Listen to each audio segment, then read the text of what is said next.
Hello friends and welcome to another episode of Whose Fault Is It Anyways. Today we are looking at a Lich player who was Crusader, recently recalibrated all the way up to Legend, very nice, but now you feel like I'm doing some stuff and I don't know what I'm doing wrong.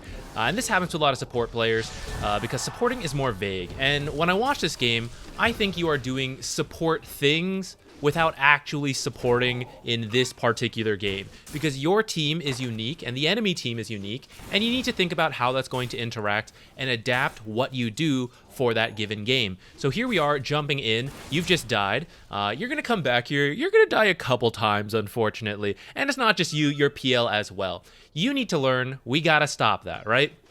I'm just gonna let it play out. You guys will see this. But in this game, there's like two ways you could approach this. One, PL is pretty good this game. LC is kind of good against him, but he's really good against Ursa. So if you give PL a really good game, he hits a good timing, you get to this point where it's very difficult for the enemy team to deal with, and that could be one of your win conditions. So in this particular lane, you should have gone more mana up front so you can cast your spells. You've only recently bought these mana items. So they've already gotten off to a good start. You're on the back foot, and you're about to show why you should have done this earlier, because you're going to come in here and you're going to realize, oh, PL's kind of low, time to start blasting LC with spells, and you guys are actually going to pick up a kill with this. But at this point, LC already has a lot of items, a lot of levels, so you've chosen a difficult time to do this. But you can see by spamming her with all these spells, you're getting her low, and you're actually going to set up a kill coming up here, and there you go. But because they are fairly ahead and strong, PL does die. So if you had just done this earlier, you would have given PL a better lane. But, you know, besides the point, even if you had done what I just mentioned, you might still end up on the wrong foot. So let's just continue from here. Having kind of a rough game on this bottom lane, that's okay. There's other win conditions, right? So one could still go the PL route, just try to make space for him to recover, and that's always going to be kind of part of the backup plan. But in this particular game, you also have an Alchemist on your team. An Alchemist is a hero who can do really well and just kind of ramp up and take over the game and just end it in that like 25 to 35 minute mark. Alchemist not going the right build. I don't know what trend is happening here with cores not knowing their own builds. PL's got a wrong skill build as well, but either way, it's a pub game, so, you know, we can make it work. If you get Alchemist a good game, you could go from there. The other lane is also like going kind of all right here. Death Prophet's also a very strong tempo hero. So we need to pivot now. We need to adjust to the game and recognize this bottom lane kind of meh. Let's let PL jungle. Let's go play in other lane. So after they both die here, you should just shove this out faster because we need to start doing things, right? If we want to help Alchemist, we should go stack. And I don't want to miss XP, so let's kill these creeps quickly and then go stack. Or I want to make my way up here to play with these heroes, then I got to do that. Still don't want to miss this wave though, so let's hit it and let's get going. You kind of take your time on it, right? Kind of getting the last hits, kind of like, you know, I'll just keep playing the lane here because I don't think you're thinking ahead of stuff you want to do. But like eventually you kill these creeps, LC TP's back, PL doesn't have his TP, so he still has to walk all the way here. We know Witch Doctor's here, so do we want to do anything here? No, it's pretty dangerous for you. Again, what are our options? Should we come over here? Not really. Alchemist farming doing okay. We could stack for him maybe. Now kind of missed that timing. But in general, we could stack for him, but we don't really need to go directly to him. How about up here? What's this look like? Whoa, 2 low health heroes. That would be great for you.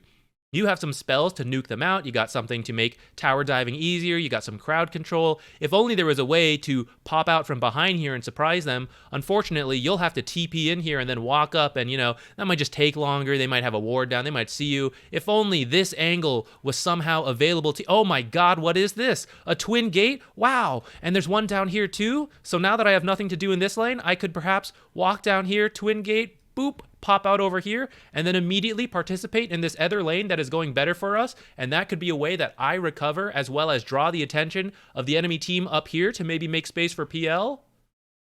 Or, I already made that joke last time, so I'm not going to do it again, you're just going to sit under this tower and relax. I get it, Dota's stressful, we need a breather every now and then, but you're not really doing anything here. I don't know, are you like Alt-tab, subscribing to my channel, watching the videos? That's pretty good, but not very helpful for your Dota game, so I don't really recommend you do that. Kind of walk out here, get soloed by this Witch Doctor. I mean, Invoker Sunstrikes you too, right? But this should kind of signify that this bottom lane's getting out of hand, right? You're getting solo killed by the support.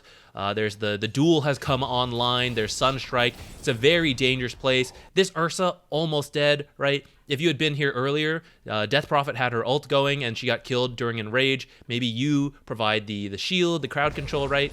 You're gonna respawn and TP up here. And I'm glad about this. Like, you are coming up here and I've wanted you to move up here. But this was reactionary, right? It was because you were dead, your team kind of gotten stuff, and you're like, oh, I can help out, so now I'll come. It wasn't you thinking, like, this lane's kind of bad, I can't just, like, do nothing, right? I need to go help somewhere, so let me think, where else can I go? That's proactive thinking, and that's going to lead you into the correct path to, you know, have better impact in games, rather than just like, I see something, I'll go, right? Whoever starts stuff tends to get the advantage. And in this case, right, because you're reacting rather than being here ahead of time, Death Prophet has died, and then you kill Ursa as a response. But if you're here ahead of time, then perhaps you save Death Prophet and you kill Ursa, and that you can see is much different, and that could allow you to maybe take this tower because you would have her ultimate still going, and now, instead of just getting an Ursa kill, we've also gotten a tower, and you can see how this is starting to snowball into our lead. So, you came up here, we didn't, you know, we weren't here ahead of time, but at least we're here, we could keep playing here. Nah, you want to go back bottom. First, you place a deep ward, and I'm actually kind of happy about that. Your team already has one here, though, so this is a little redundant, so maybe place it a bit further. But I am glad you did this. But why you want to come back down here, man? Haven't you died enough times down here? Haven't you seen that this lane sucks? She's level 7, he's level 5, you're level 5. You're both pretty close to 6, but they are already there. This lane's like, you know, just let this guy go jungle. You play up here, hit your level 6, and maybe when Ursa like gets back here, you just like ult him and get another kill. What are you gonna do down here? I'll show you. Ooh, watch out, LC. I might use my non-existent ultimate on you. Be careful. And she actually is. She actually backs off. But should she have? You know, like, did we really get anything?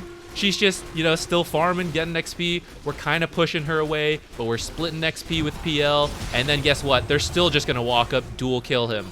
You're gonna kill LC, but she's already got her duel. She's already killed PL first. She's already pretty happy. What if instead you were up here? We were doing things here. Look at that. Boop.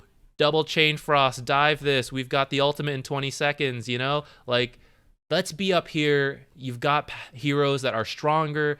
LC is a hero killer. If she's not killing heroes, her farming speed is just like, you know? Her tower taking speed, Death Prophet, she kills heroes and she takes buildings really fast. So if you ignore your bottom lane and send PL to the jungle, PL is 6, so he can actually jungle pretty efficiently.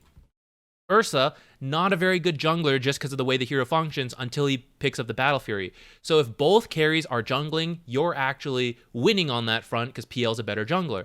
If you're not fighting each other, you're ahead in that front because Death Prophet takes objectives while LC doesn't.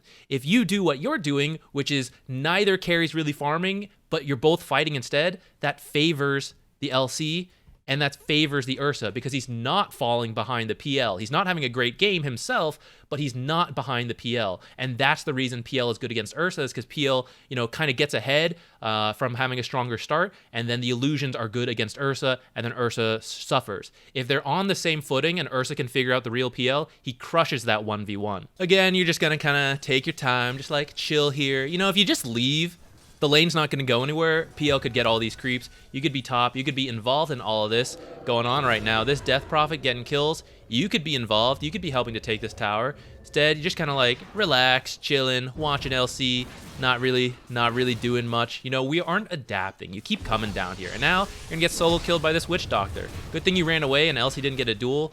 But again, 4th death down here. I'm not having a very good time. I don't really see a way that you and PL suddenly kill this LC and Witch Doctor, right? Where do we want to go again? That's right back here. Because Witch Doctor just used his ultimate, so he can't kill me on his own a second time, a third time in a row. But what am I actually going to do here? I think they have an observer here. Do you know that the observer sees all the way out here? So that with LC, and even though there's no death ward, they could still Maledict Sunstrike, kill anyone who walks through these trees. Is this really where we want to go? Yes. But fortunately, they're not here. They're back here. You didn't know that. You didn't have the information. You even scanned and saw they were in the area and still just blindly decided to walk up. and you luck out. Now, while you're down here, you're going to go on this Witch Doctor, PL, wrong skill build, so he actually does a lot of damage on the Q. That kind of baits you guys to go in, but LC, turns out, is still in this lane. She keeps getting kills. She sees no reason to move on, so here she is. She blink duels you, and she gets another dual kill. Yes, we got a Witch Doctor kill, but we're making LC stronger, and PL really isn't farming all that fast. And now Invoker's down here. He's doing what you did earlier. Did he plan to come down here and shut down PL's game even further? Kind of not necessary, because LC's already doing that. He just saw something happening. He saw a chance to get kills, and he came down here.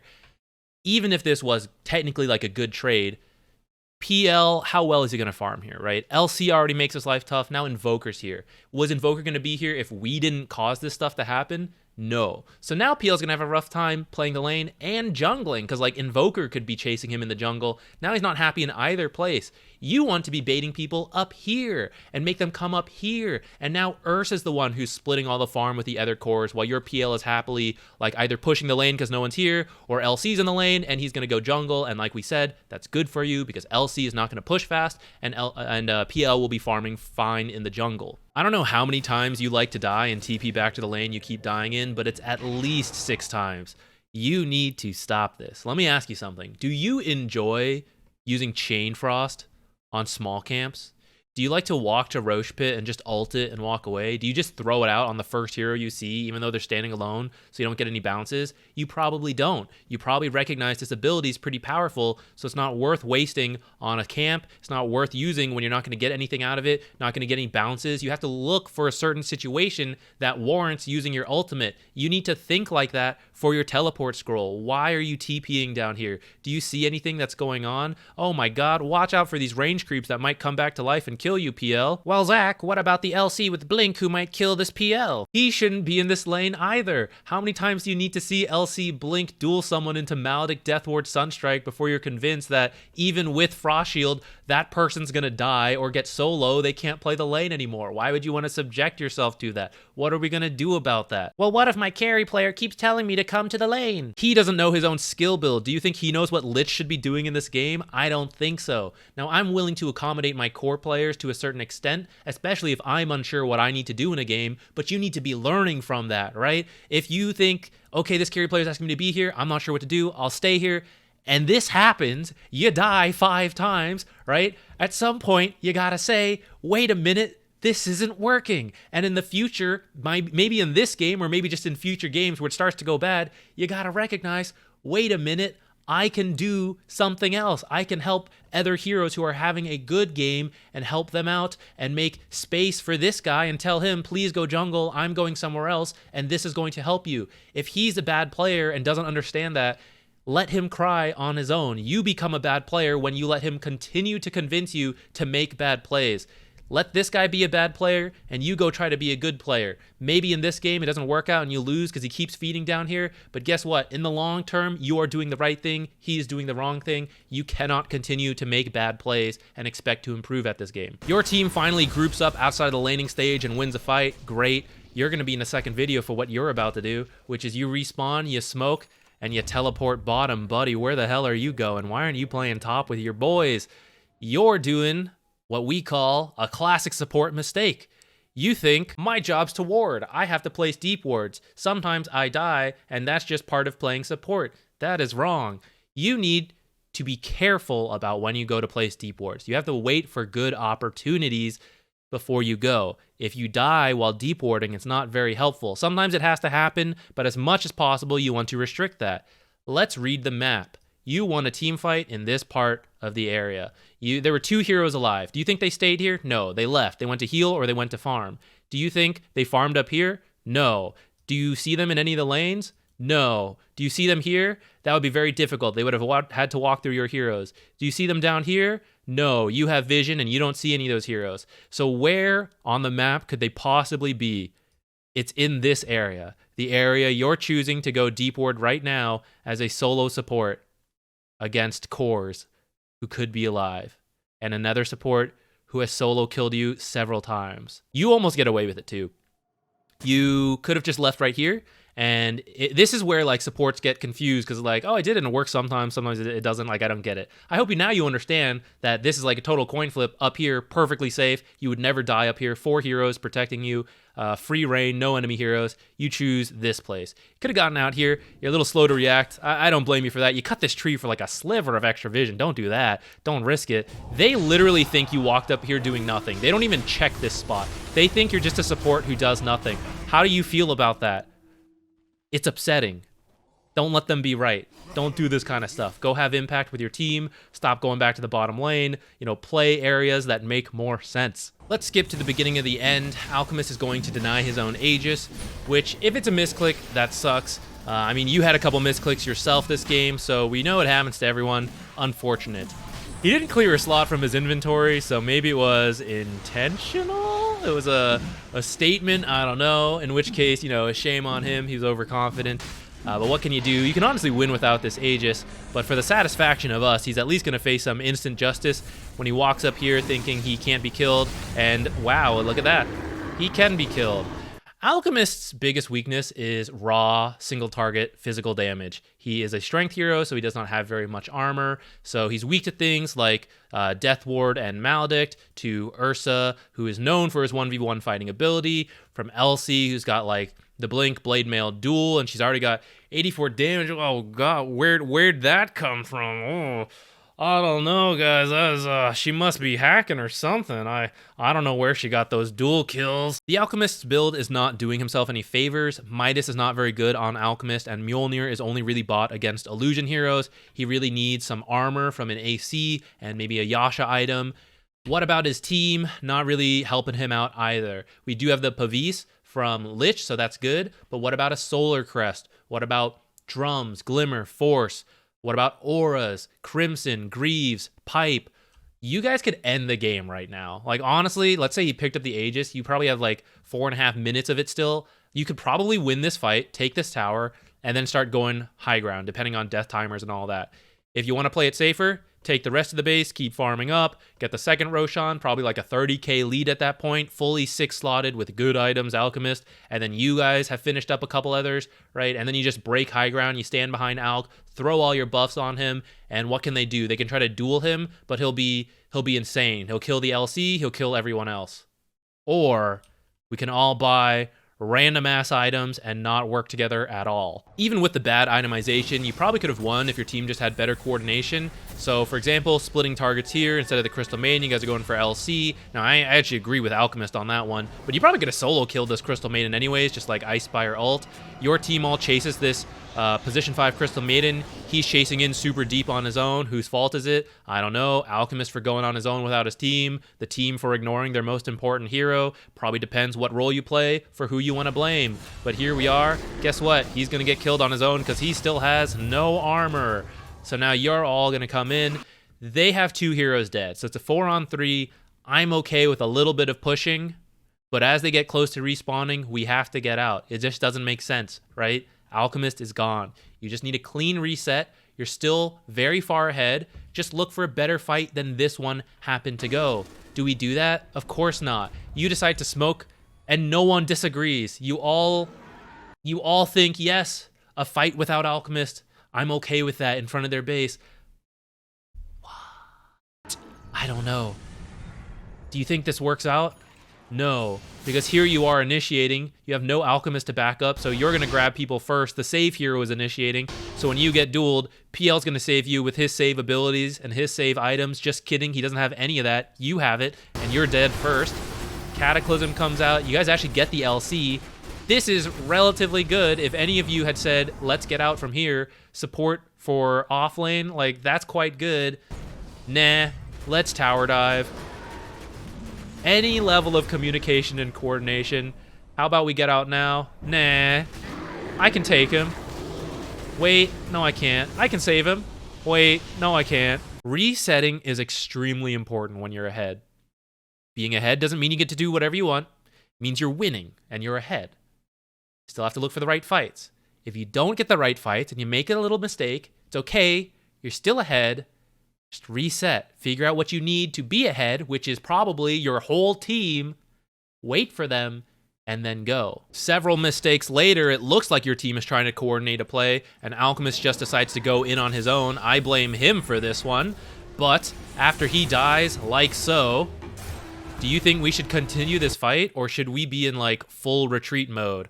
I would say we should be in full retreat mode. Aren't we 8k up? Subtract 28k from that, we're 20k behind, and it's 5v4. But your team, you don't believe in that. You all come in here, you use a lot of your spells on BKB targets. You got to be a little more patient with that. I understand fights are hectic, but just to let you know, something for you to work on. But here's your team getting wiped. You're going to actually make it out alive. Now, as a support, I actually like what you do next. You realize, okay, I get out alive. I better go push out lanes while I can.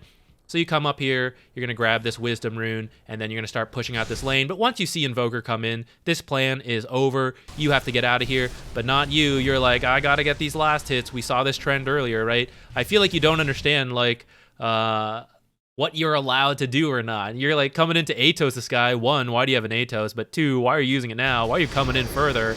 Even without this Ursa, do you know this is the mid Invoker? Do you know you're playing hard support this game? Why did you try to 1v1 that guy out here? All you need to do is wait for your team. You needed 20 more seconds for your full team to be up.